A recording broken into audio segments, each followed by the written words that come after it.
I want to thank Congressman Kelly and Zinke for inviting me to speak today. As Congresswoman Stefanik said, my name is Brandon Budlong. I'm the Buffalo Sector President of the National Border Patrol Council. The council represents the interest of 16,500 agents and field agents in the Border Patrol. I'm a 15-year veteran of the Border Patrol and have served on the northern border for over 7 years. I want to thank the nearly 30 members of Congress who have already agreed to join the Northern Border Security Caucus. I believe that their participation will not only heighten awareness to security issues along our northern border, but focus more resources towards addressing some of our unique challenges. Many Americans are not aware that we have only about 2,000 Border Patrol agents assigned to the northern border. Given our 24/7 nature of work, this leaves us with only about 450 agents on duty at any one time.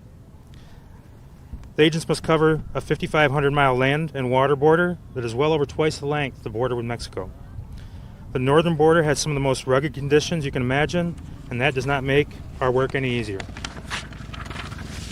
In addition to a lack of manpower, we lack many of the tools that I had when I was previously stationed in Laredo, Texas. For example, we have many agents who lack the ability to communicate with their counterparts, and that leaves their backup over an hour away at times. I want to tell you why northern border security is important. Last year, 107,000 individuals were denied entry into the United States from Canada. About 40,000 of these individuals were Canadians who were denied entry for a variety of reasons, including having a criminal record. The other 60,000 were not from Canada. They tried our country through the front door, a port of entry. After being denied, many of them will try to enter the United States illegally between the ports of entry, where we are spread razor thin. For those of you who are not aware, Canada has a more permissive visa system than we have in the U.S. Let me give you two examples.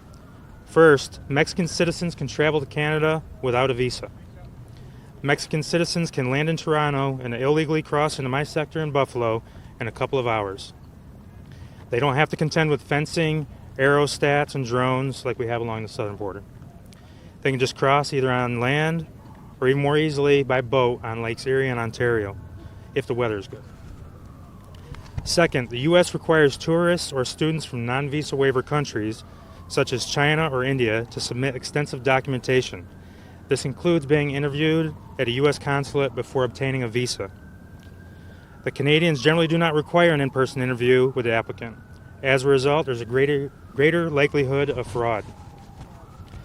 Many of you might have heard the tragic case of the Patel family from India that froze to death while trying to cross our border illegally near Minnesota last January. The father, who was 38, applied to go to a college in Canada using fraudulent documents and took his wife and 2 children to Canada.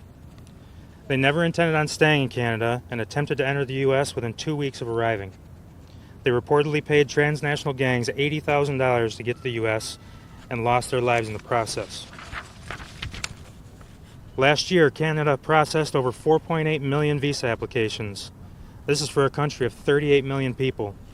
In contrast, we processed 6.8 million visa applications, and we have a population of 330 million people.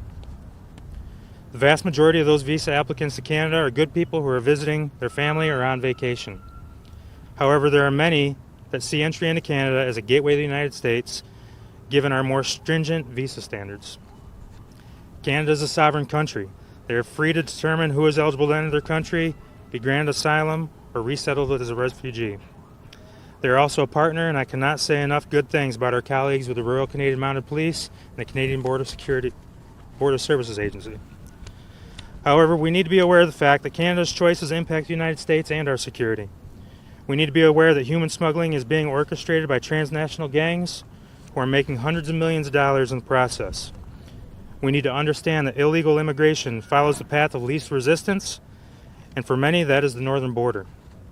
Border Patrol is not properly resourced on our northern border, but I hope that work with this new caucus is the first step in correcting this.